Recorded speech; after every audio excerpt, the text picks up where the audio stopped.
Hi everyone, welcome back to another episode of The Art of Business English. Now in this week's episode, we're going back to some fundamental business skills. Basically, this week we're going to be looking at how you can offer advice and make suggestions in business meetings. Okay, so if you've ever found yourself in a meeting where you have to give someone some very targeted and relevant advice, then you're definitely going to need to listen to today's episode. Today, I'll be going over some very common expressions and structures for giving advice. You'll also be covering the relevant grammar that you'll need to understand and to be able to use the correct structures here today. So, being clear and confident in meetings is a very key skill in business, and by giving clear, concise advice, you are able to sound like an authority.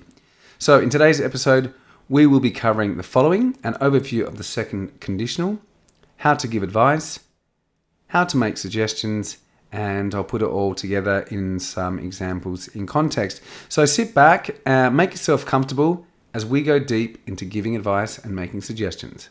So the second conditional, let's kick things off today by looking at how we use the second conditional for giving advice. Now, the second conditional is commonly used for giving advice and not making suggestions. Okay, so I'll start by quickly reviewing the grammar.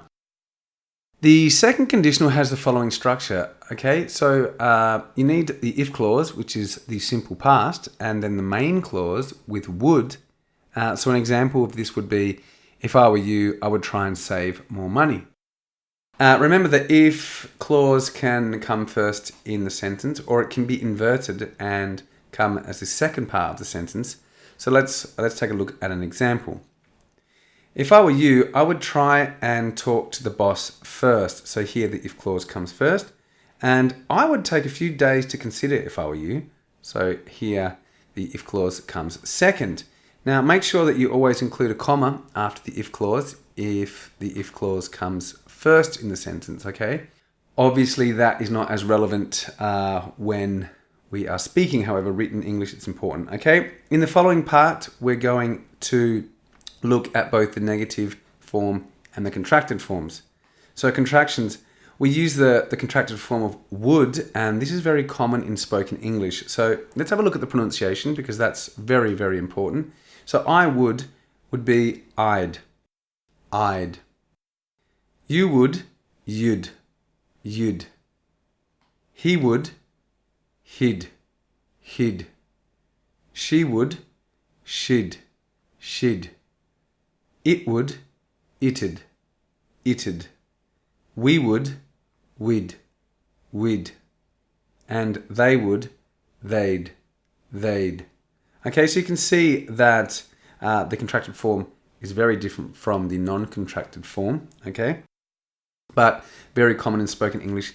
So it's very important that we can make that correct sound, and we're also aware of that sound, because, you know, when you hear someone who's native speak like that, you'll actually understand what that contracted form means, okay? The negative form, below we have some examples, okay, on the website. So the negative form of the second conditional, you'll notice that would does not use the auxiliary did. We negate would with not, okay? So if you saved more, you would not have financial problems.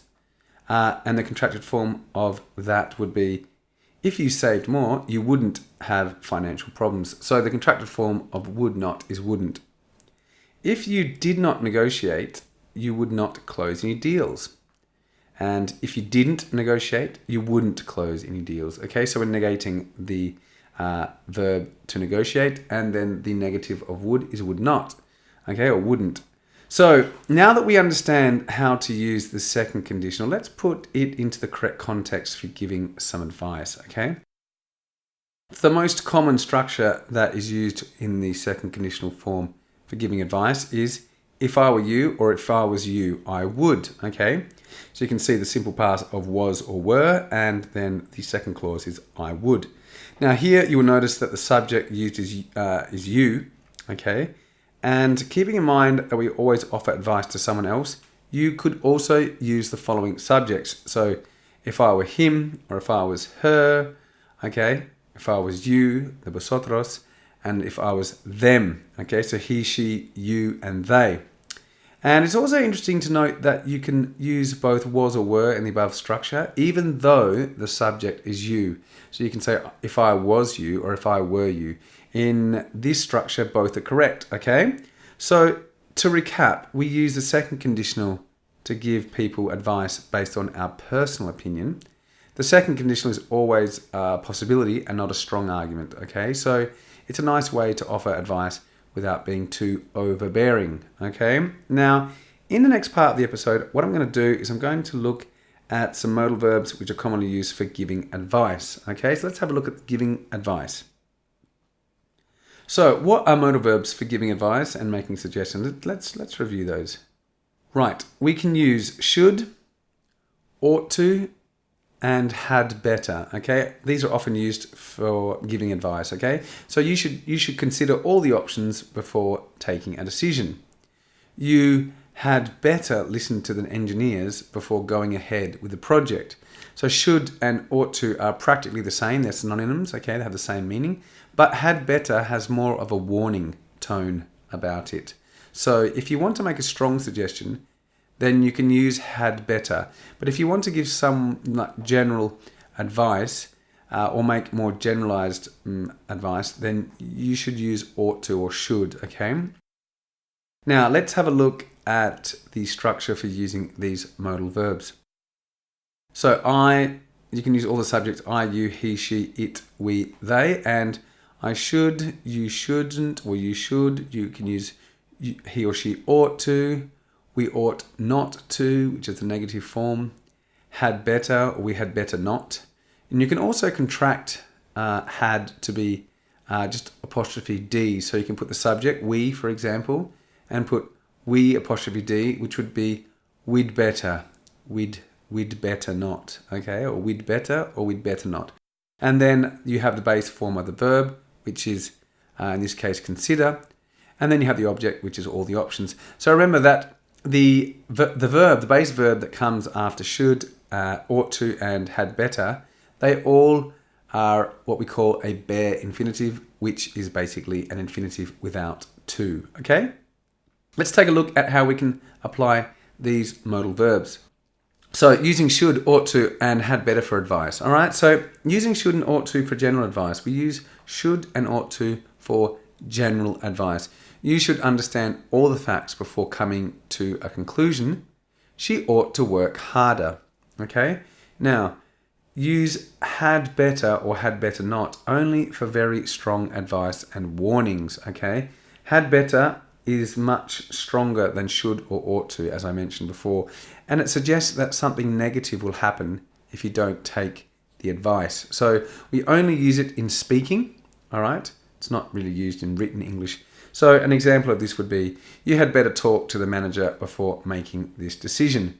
And use should in questions, okay? Ought to and had better are not really common in questions. So should I ask about the salary at the interview? So, I mean, you know, this is just an extra here because it's not really used in questions for advice, is it?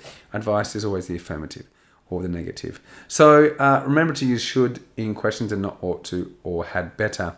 And we can also use some other expressions here, such as maybe or perhaps or I think. And these, what they can do is they can soften the advice. So these expressions usually go at the beginning of the sentence. So just to give you guys an example, maybe you should be more careful when posting content to social media. So that's a bit softer than saying you should. Okay, it's like a soft suggestion. Maybe, quizás, deberías tener más cuidado. Okay, so the next one could be, I think he ought to do more due diligence. Now, I think he ought to do more due diligence is less strong than he ought to do more due diligence. Okay, so just keep those things in mind if you want to soften the message. And you can also use probably to soften advice. It can go before or after should, and it goes before ought to. So just some examples here. She probably should accept the offer, or she should probably accept the offer. So those are, you know, softening the actual recommendation or a piece of advice there. So she probably ought to listen to the client more. Right, now that we understand how to use these common modal verbs for giving advice, we can take a look at some other forms and expressions for giving suggestions, okay? So how to make suggestions. If we want to give someone our opinion, but in such a way that it is only suggestive and not really a strong piece of advice, then we can use the following structures, okay? We can use may or may want to, could, and why don't you or why doesn't he, okay? And why not is also another option. So these are often used to make suggestions, and suggestions, remember, are not as strong as advice. So, for example, you might want to take a look at all the data before you make a decision. So that's just being suggestive. Why don't you ask John for some advice? He understands this topic well. So again, you're just making a suggestion. You're not giving strong advice there. And here we are using typical verbs, modals, and expressions for making suggestions. So let's take a look at the structure. Remember, modal verbs and conditional verbs do not use auxiliary verbs do or does or did to negate or form questions. So let's have a look. Here is like how we form structures in affirmative with might, want to, and could. So I might want to consider all the options first. You might not want to consider all the options first, or he or she could consider all the options first. All right, so we can really put these with any subject, okay? And again, the verb that comes after could is a bare infinitive, so it's a verb without to, and want to already has the to attached to it. So before we move on and look at how we can apply these structures, let's quickly cover why don't you. So why don't you is used to make suggestions, and it is quite a soft way of suggesting. It's not as common as the other structures mentioned. The most common one and the easiest one to use for suggestions is could, okay? So let's just take a look at the structure why don't or why doesn't. So we can put why don't I plus read the data collected so far. Remember, it is a question form, so you need to put a question mark at the end. Why don't you read the data collected so far? Why doesn't he or she or it read the data collected so far? Why don't we read the data collected so far? Or why don't they read the data collected so far? So you can see it's a question form, so it has a bit of a special structure compared to the others. It's very suggestive, so you are asking a question, but you're also giving a suggestive comment at the same time. So now what I'm going to do is just quickly explain one more thing. When we use the verbs to suggest and to recommend, we just need to be careful on the structure there. This is a little bonus for this episode. Basically, suggest and recommend have a bit of a special structure. If you're talking to someone, you have to follow the next verb in gerund. So, for example, you can say, I suggest talking to John first, okay? But you can't say, I suggest to talk to John first. You can't follow suggest and recommend with an infinitive, okay? You need to follow them in gerund. So I recommend talking to John. So both suggest and recommend are followed by a verb in gerund. The only way that they can not be followed by a verb in gerund is if you start another sentence. So what do I mean by that? You can put after suggest and after recommend a subject, verb, object. For example, I suggest you talk to John, okay? Or I recommend you talk to John. However, it's more common because, we are talking directly to that person. So we would say, I suggest talking. All right, so just keep that in mind because it's a very common mistake. Students often put the infinitive after suggest or recommend, and that is incorrect. Okay, so let's have a look then at making suggestions, okay? And look at how we can use these different structures correctly. So when you want to use might or might want to and could to make suggestions, they often express a choice of possible actions. So that's something to keep in mind. Might is often used with want to, you might want to, okay? And do not use could not in the negative suggestions, okay? Because could not would be, it's not possible, okay? In the simple past, it doesn't have the same meaning in negative as in positive in this case. And use might not want to instead of could not, okay? So let me give you an example. You might need to discuss that with the team first, okay? So we're using might, need, might plus verb.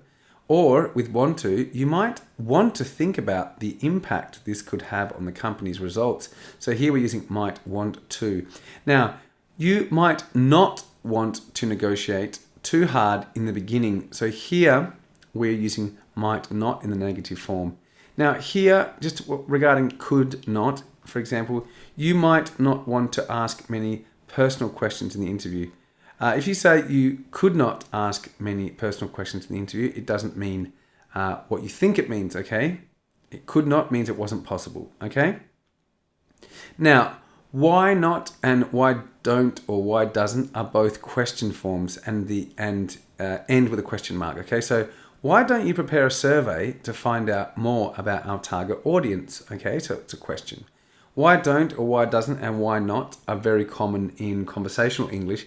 However, they're not really found in formal writing, so you wouldn't really put them into a formal email or report, okay? So why not arrange a meeting with Mark next week? It's quite informal, even though it's quite common in spoken English, okay? So by now, you should have a pretty clear idea of how to give advice and make suggestions. Remember that advice is stronger than suggestions, so you need to be careful with the message and tone. If you are giving genuine advice, then that is one thing.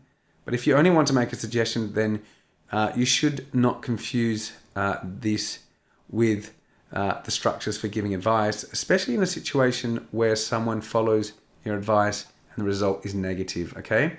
So in the last part of the episode, I'm going to bring it all together now and I'll give you some sample sentences in context. So the first one is, if I were you, I would. If I were you, I would get your lawyer to look at this contract. The next one, should. I feel you should listen to Mary on this issue. I really believe we should send a counter offer. Ought to. We ought to A-B split test this landing page. You ought to study more if you want to improve your English. So had better. Remember, had better is a warning. John had better lift his game or he will be out of a job. Okay, so to lift one's game means to, really improve what they're doing. Okay. Might want to. You might want to give Bruce a call. He is an expert in this field. Okay, so it's a suggestion. Could. You could always say no. You could try looking for another job. Okay, so these are suggestions, not really advice. Why don't you? Why don't you cut your losses? Okay, so to cut your losses is to just maybe pull out of an investment and, take a loss on your investment. But this is done to avoid getting or to having more losses, okay? And the last one, why doesn't he try listening to what people are really saying? Okay, so that's a suggestion, quite a strong one. All right, so my final thoughts then on this episode for today. Okay, so there you have it. It's an in-depth look at giving advice and making suggestions. You can apply this information straight away in your next meeting, okay, and or email. And these expressions are very common and super easy to use. So just remember that many of them are modal verbs or conditionals. So they are not negated using not. And we can't use auxiliary verbs, do or does, except for the expression why don't you or why doesn't he or she. So as I mentioned, using these expressions within the correct context is a very important part of the puzzle. You need to be certain that you apply the correct tone so that people understand the difference between a strong piece of advice and a softer one. And don't use had better incorrectly, as it is a warning. And make sure you are using the correct structures for suggestions and that you don't confuse them for advice. Well, as always, that's all we have time for today. But I hope you have loved the episode and the content. Remember to get in touch with me directly if you would like to request a topic or if you have any questions. And as always, I'm really interested in having my listeners on as guests. So if you have an interesting story to share, then don't hesitate to get in touch and be more than happy to have you on The Art of Business English. Remember, you can always email me, you can post to our Facebook page or comment on our website. And as always, if you've enjoyed this episode, share it with your friends and family and be sure to subscribe to the AOBE podcast on iTunes or Stitcher. Well, that's it for this week. Until next week, take care and have fun giving advice and making suggestions. Bye for now.